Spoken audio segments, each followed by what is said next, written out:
comprehensive view of cosmic laws as a basis for being a teacher.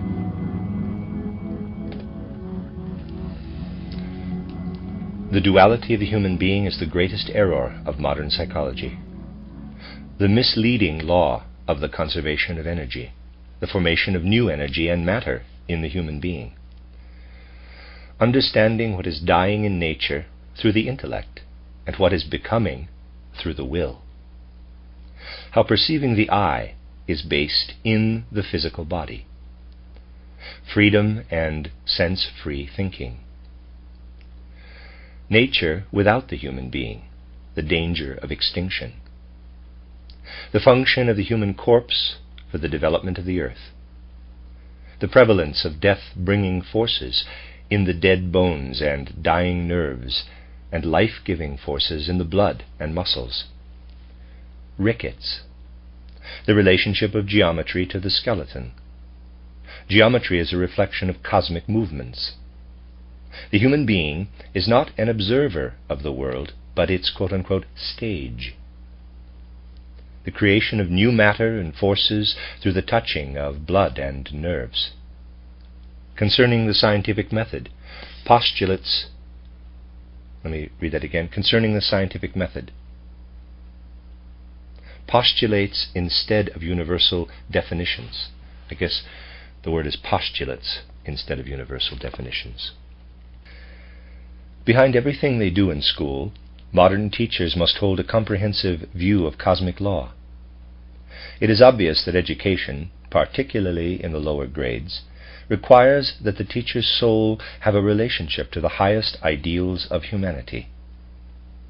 One reason for the current illness in education is that we have held teachers of the lower grades in a kind of dependency. We have viewed their work as less valuable than that of teachers in the higher grades. It is not my intention to discuss the general question of the cultural activity of the social organism at this time. However, we must note that in the future we must view all teachers as equal, and the public must feel that teachers of the lower grades are just as worthy as teachers of the higher grades, particularly regarding their spiritual character. Thus it will come as no surprise today when we consider what even teachers of the lower grades must know without fail, although they cannot use it directly with the children. It must, however, stand behind all teaching that is to be fruitful. In teaching, we bring the child the natural world on the one side, and on the other, the spiritual world. As human beings, we have a relationship with the natural world on the one hand and the spiritual world on the other, insofar as we are earthly creatures and exist physically between birth and death. Modern psychology is quite weakly developed. Psychology in particular suffers from the after effects of the Catholic dogma promulgated in 869, which obscured an older insight based in instinctive knowledge, namely the insight that human beings consist of body, soul, and spirit. From modern psychology you hear almost nothing but talk of a simple two-part human being. You hear that people consist only of body and soul, or flesh and spirit, depending upon what you want to call it. People regard flesh and body, or spirit and soul, as essentially the same thing. Nearly all psychological theories result from the error of the two-part nature of the human being. It is not possible to achieve real insight into human nature if we accept only these two parts as real. Thus, in principle, nearly everything that appears today in psychology is quite amateurish, often only a play on words. All this is the result of that great error, which became so significant in the second half of the 19th century because people totally misunderstood a genuinely great achievement of physical science. You may be aware that the good citizens of Heilbronn have erected in the middle of their city a statue of a man who in his lifetime was locked in an insane asylum, Julius Robert Mayer, probably. Of course you know that we associate this man, of whom the people of Heilbronn are quite proud today, with the so-called law of conservation of energy. This law states that the amount of all energy or forces within the universe is a constant, and that these forces are only transformed so that, for instance, a force appears at one time as heat at another time as mechanical energy, and so forth. However, Mayer's law appears in this form only when it is fundamentally misunderstood. What was important for Mayer was the discovery of the metamorphosis of forces, not the creation of such an abstract law as the law of conservation of energy. When viewed broadly, what is the significance of the law of conservation of energy for our civilization? It is the main hurdle to understanding the human being at all. When we believe that forces are never created, we can no longer achieve an understanding of true human nature. We can find the true essence of humanity in just the fact that through human beings, new forces are continually created. In the world in which we live, human beings are the only beings in whom new forces, and as we will hear later, even new matter, are formed. However, because the current worldview is incapable of accepting thoughts through which we can fully recognize the human being, people come along with this law of conservation of energy. In a certain sense, this law disturbs nothing if we look only at the other kingdoms of nature, the mineral, plant, and animal kingdoms, but it immediately destroys all real understanding when we attempt to get close to human nature. As teachers, you will need to make nature understandable to your pupils and at the same time guide them to a comprehension of spiritual life. Without being familiar, at least to a certain extent, with nature and without a relationship to spiritual life, people today cannot become part of social life. Let us now first turn our attention to nature. Nature presents itself to us in such a way that we face it on the one side with our ideas and thoughts, which, as you know, are pictorial in character and are a kind of reflection of prenatal life. On the other side, we face nature with something that is of a will character and implies a germ of our life after death. It continuously directs us toward nature. That, of course, seems to indicate that nature exists in two parts, which has brought forth the erroneous view that human beings consist of only two parts. We will come back to this shortly. If we turn our thinking and ideas only toward nature, then we can comprehend only what is continuously dying there. This is a particularly important principle. You should be quite clear that when you learn those beautiful laws of nature that have been discovered with the help of reason and the power of reflective thinking, those laws always relate to what is in the process of dying. When the germinal, living will turns toward nature, it experiences something quite different from those natural laws based upon what is dead. Because you still carry many ideas that have arisen from the present time and the errors of modern conventional science, you will probably have difficulty in understanding that. What brings our senses, parenthesis, in the full spectrum of the 12 senses, parenthesis, into relationship with the outer world is not of a cognitive, but of a willing nature. Modern people have completely lost that insight.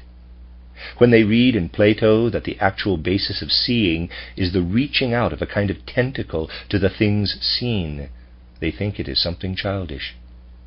Of course, these tentacles are not perceptible with the normal senses, but Plato's awareness of their existence indicates he had penetrated the supersensible world.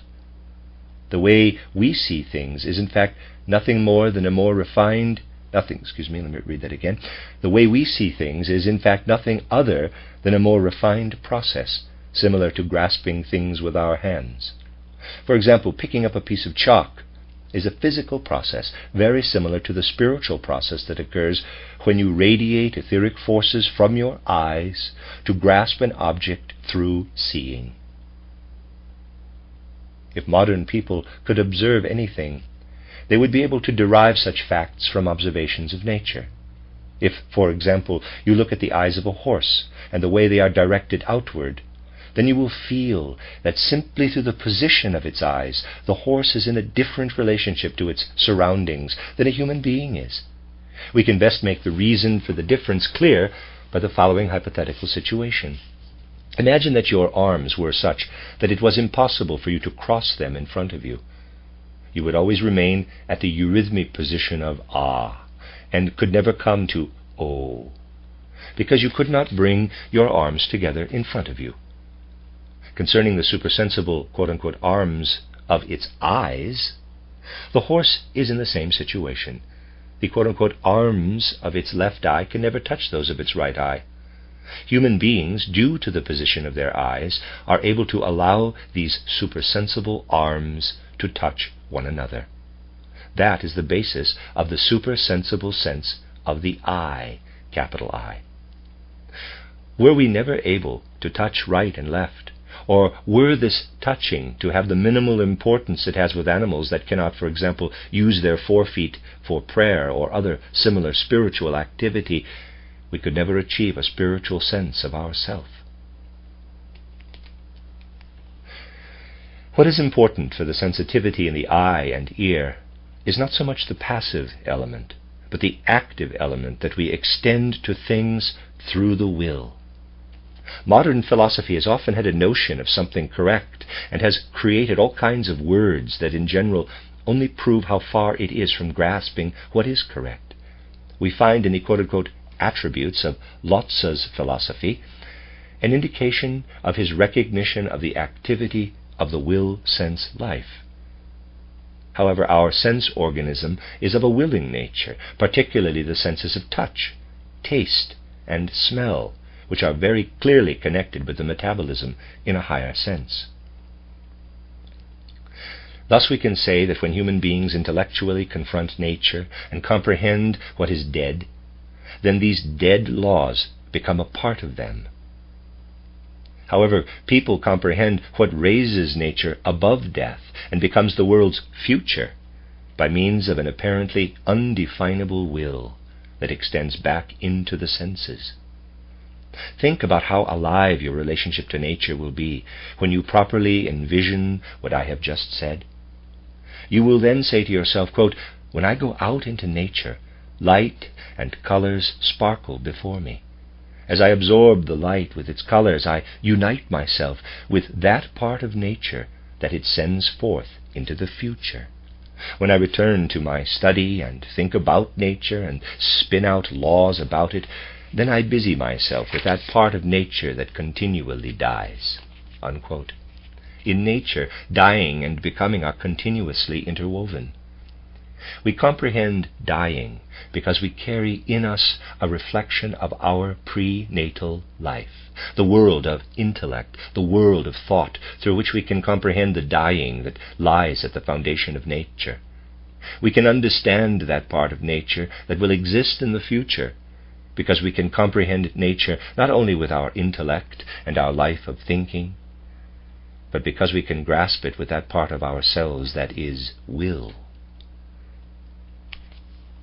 If human beings were unable to attain something from their pre-earthly life throughout their earthly life, if they were unable to save something from their pre-earthly life that then becomes the life of thinking, they could never achieve freedom.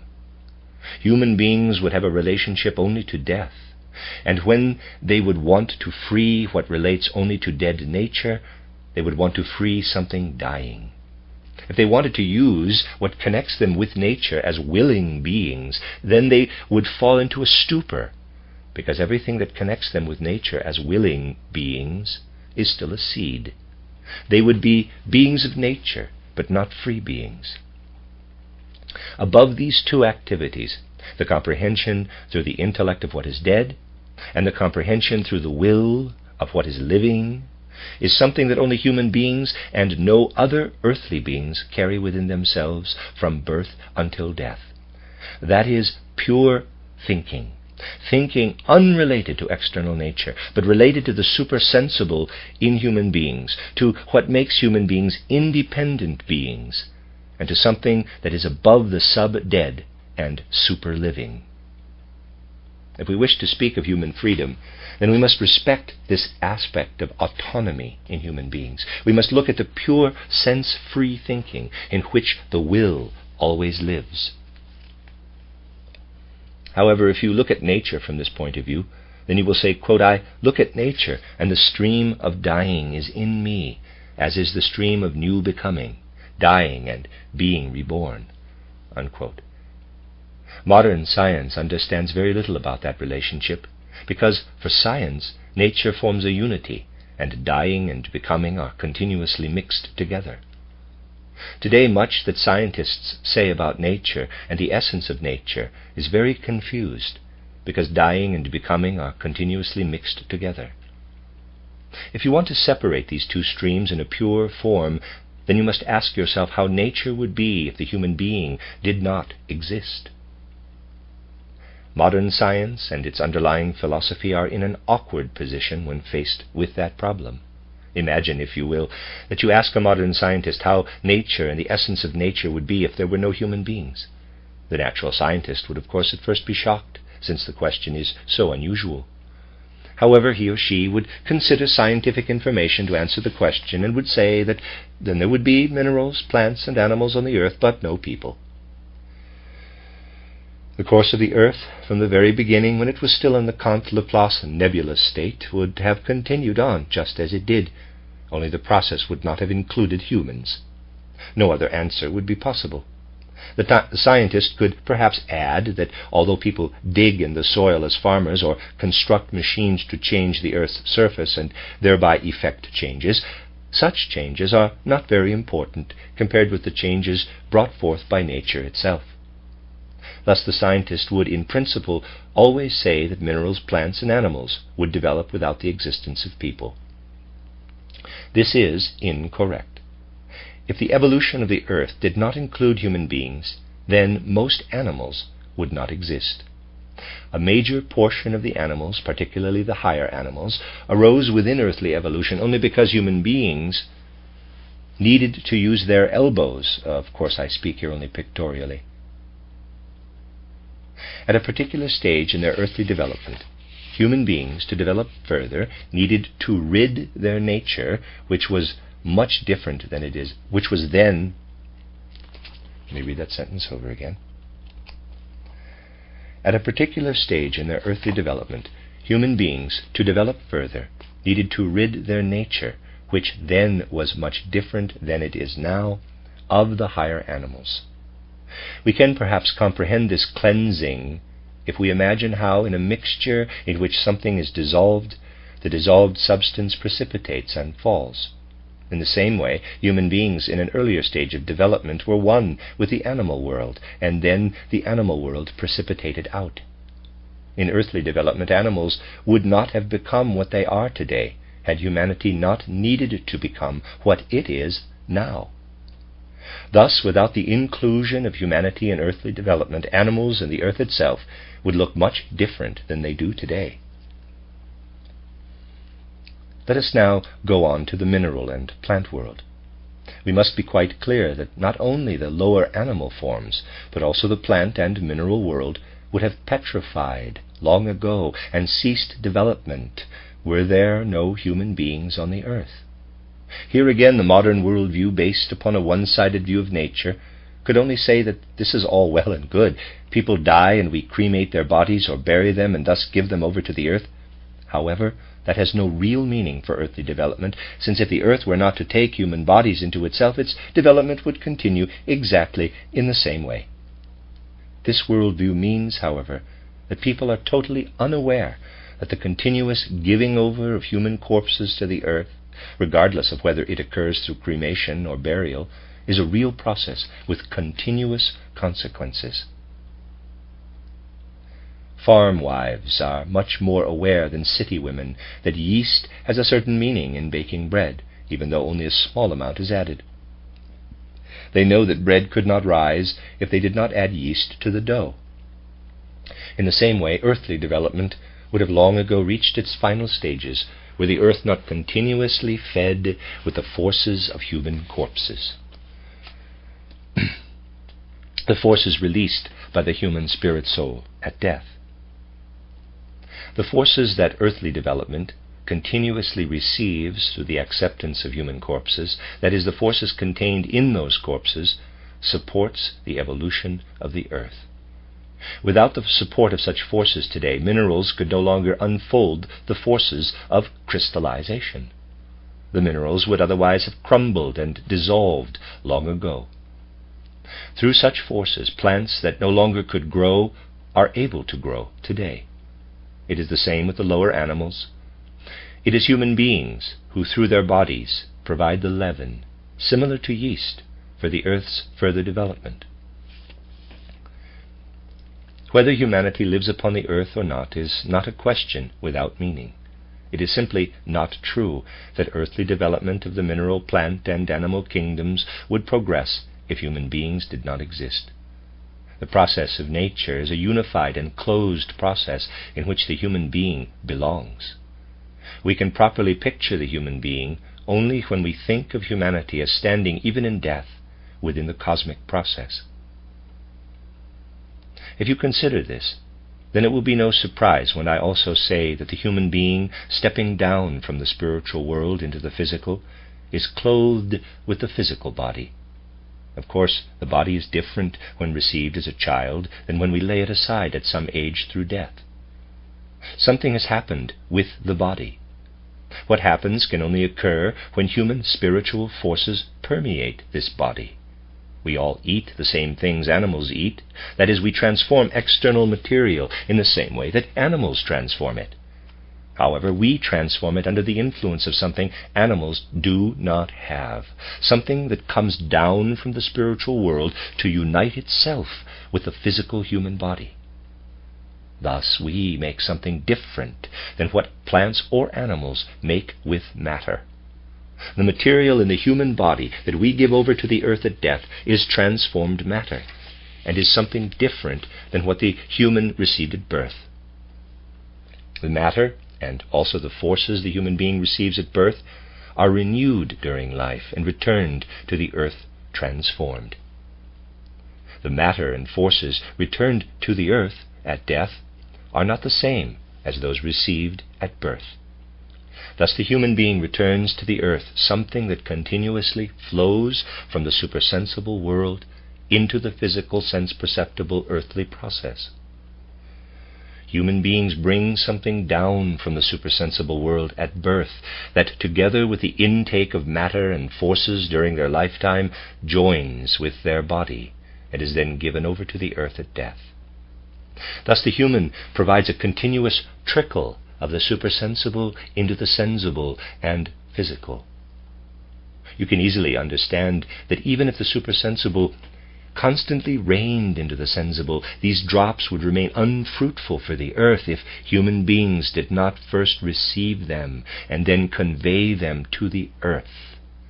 These drops, which the human being begins to receive at birth and gives up at death, are a continuous fertilization of the earth by supersensible powers. Through that fertilization, the supersensible powers sustain the earth's evolutionary process. Without the human corpse, the earth would be long dead. Having said that, we may now ask what the forces of death have to do with human nature. Of course, the death-bringing forces that are continuously active in nature act also upon human nature. If human beings did not continuously enliven it, nature would die. How do these death-bringing forces act upon human nature? They act to bring forth all the human attributes that range from the skeletal structure to the nervous system. What forms the bones and all things connected with them has quite a different nature from what forms the other systems.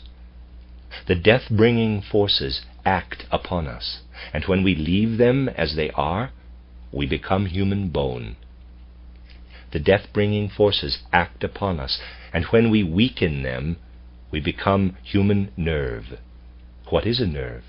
A nerve is something that continuously desires to become bone and is hindered only by its connection to aspects of human nature that are part of neither the skeleton nor the nervous system. The nerve continuously attempts to harden and is continuously compelled to die, in the sense that human bones are dead, to a high degree. In animal bones, the situation is somewhat different in that they are much more alive than human bones. Thus we can imagine one side of human nature as the activity of the death-bringing stream upon the skeleton and nerve system. That is one pole. The other stream, the continuous life-giving forces, is active upon the muscles and blood and everything connected with them. The only reason the nerves do not become bones is that the forces active in the blood and muscles counteract this inclination. The nerve does not become bone because the blood and muscles oppose this and inhibit its calcification. Rickets, which is the hindrance of the proper dying of the bones by the blood and muscles, occurs when during growth an incorrect relationship exists between the bones on the one side and the blood and muscles on the other. It is thus extremely important to develop the proper interaction between the muscles and blood on the one side and the skeleton and nerves on the other. The capability of the I, EYE, to connect the essence of willing, living in the muscles and blood with the wisdom lying in the bones and nerves arises because of the way the bones and nerves are related to the I, EYE. The bones withdraw and form a recess, leaving only their weakened form, the nerves, in the I, EYE. Here again we come to something that played a major role in older science, but that modern science laughs at as a childish idea. Nevertheless, modern science will again come back to it in a different form. The ancients always felt a relationship between the substance of the nerves and the substance of bones, and they believed that people thought with their bones as well as with their nerves. This is also true. We can thank the capacity of our skeletal system for everything we have in abstract science. For example, why can human beings develop geometry? The higher animals have no geometry. We can say that in their way of living. We can see that in their way of living. It is pure nonsense to say that perhaps the higher animals have geometry, but we do not notice it. Human beings create geometry. But how does the human being create the idea of a triangle, for example? If we really consider that human beings developed the idea of a triangle, we will find something marvelous. Out of their pure geometric imagination, human beings developed the triangle, which exists nowhere in concrete life. Much that is unknown about the heart of events in the world lies open to us. For example, assume you are standing in a particular place in this room. As a supersensible human being, at various times you make remarkable gestures of which you are normally unaware. For instance, you go a little to one side, and then a little to the other, and then you come back to where you originally were. You unconsciously move along a line in space that in reality forms a triangle. Such movements exist even though you do not perceive them. However, because your backbone is vertical, you live in the plane in which these movements occur. Animals do not live in this plane because their spinal cord lies differently, so that they do not carry out these movements. Because the human spinal cord is vertical, human beings live in the plane of this movement. Humans are not conscious of this. They do not say to themselves, quote, I continuously dance in a triangle, unquote. However, they draw a triangle and say, quote, this is a triangle, unquote. In truth, it is only a cosmic movement performed unconsciously. The movements you record in geometry when you draw geometrical figures are also performed by the Earth. The Earth has more movements than are ascribed to it by the Copernican point of view. It continuously performs other quite artistic movements. Still more complicated movements occur, for example, those of the geometric solids, the cube, the octahedron, the dodecahedron. These solids are not fantasies. They are real, but unconscious. In subconscious human knowledge there are remarkable resonances with them and with other forms. Our skeleton has considerable knowledge, but because we cannot reach down into the skeleton with our consciousness, our awareness of that knowledge fades and is reflected only in the geometric pictures drawn by human beings. The human being is directly coupled to the cosmos, and with the development of geometry, something the human being does in the cosmos is modeled. Here we see on the one side a world that surrounds us and is continuously dying. On the other we see something that enters into the forces of our blood and muscles and is in continuous movement, in continuous fluctuation, in continuous becoming and creation, something always an embryo in which nothing is dead. We slow the process of dying within us, as only we human beings can slow it, and bring into it the process of creation. If human beings did not exist on earth, then this dying would have long ago spread over the earth, and the earth would have become a great crystallized form. Individual crystals would no longer survive. We tear the individual crystals from the great process of crystallization and retain them so long as we need them for our human development. Thus we also sustain activity in the life of the earth. People sustain the life of the earth, and thus they cannot be disconnected from the life of the earth. Out of his pessimism, Edward von Hartmann had a real thought that one day humanity would be so mature that all people would kill themselves. We need not even add that what Hartmann, due to the limitations of his scientific point of view, wanted. Because he was not satisfied with all people killing themselves, he also wanted to blow up the earth. He did not need to add this. He needed only to designate the day of the great suicide, and the earth would have slowly destroyed itself. Earthly development cannot continue without what human beings implant in the earth. We must allow this knowledge to permeate our feeling. We must understand these things now. Perhaps you recall that in my earliest writings a recurring thought was that I wanted to base knowledge upon something other than the current thinking. In Anglo-American philosophy, the human being is only an observer of the world. Humans, with their inner soul process, are simply observers of the world. In that line of thinking, if human beings did not exist, and if their souls did not relive what occurs in the outside world, everything would still be as it is. People thought that point of view was as valid for the natural scientific developments I have just discussed as it was for philosophy. Modern philosophers are quite comfortable as world observers, that is, quite comfortable in the dying element of cognition. I wanted to guide cognition out of this dying element. Therefore, I have always repeated that the human being is not simply an observer of the world. Rather, the human being is the world stage upon which the great cosmic events play again and again. I have always said that human beings with their soul life are the stage upon which world events play. That is one way we can express this view in a philosophical, abstract form.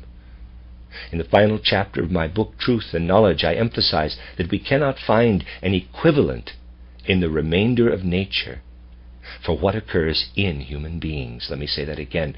In the final chapter of my book, Truth and Knowledge, I emphasize that we cannot find an equivalent in the remainder of nature for what occurs in human beings. The remainder of nature, which is at the same time a cosmic process, enters the human being.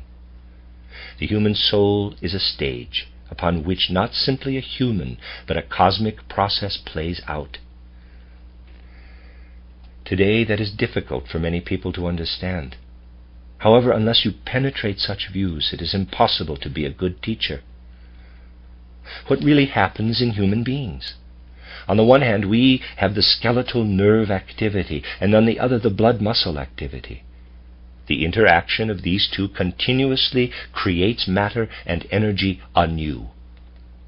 The earth is saved from death because human beings create matter and energy.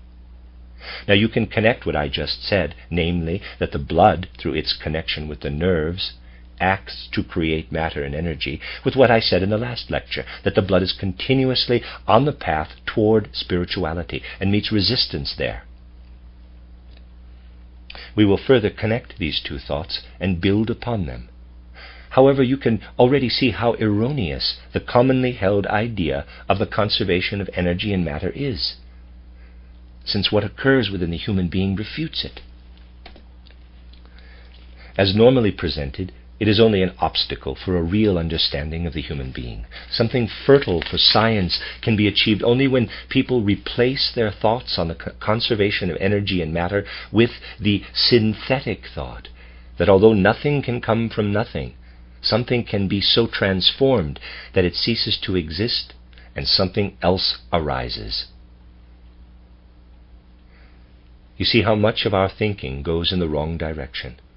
We formulate, for example, something like the law of conservation of energy and matter and proclaim it as a law of nature. This is the result of a certain tendency in our ideas, or more generally in our soul life, toward a one-sided description of things, whereas we should only postulate from our developed ideas rather than proclaim laws. Thus you can find, for example, in physics books, the law of impermeability. At a point in space where one body exists, another cannot exist at the same time. This is stated as a general characteristic of bodies. However, what we should say is that those bodies or beings are impermeable whose nature is such that where they are in space, no other being of the same nature can be at the same time. We read that sentence again. However, what we should say is that those bodies or beings are impermeable whose nature is such that where they are in space, no other being of the same nature can be at the same time. We should use concepts only to separate one area from another. We should only set up postulates and not give definitions that claim to be universal. Thus we should not form a law of conservation of energy and matter, but rather seek the beings for which this law has meaning. In the 19th century, there was a particular striving to create laws and then claim them to be valid for everything, instead of using the life of the soul to approach and observe things as we experience them.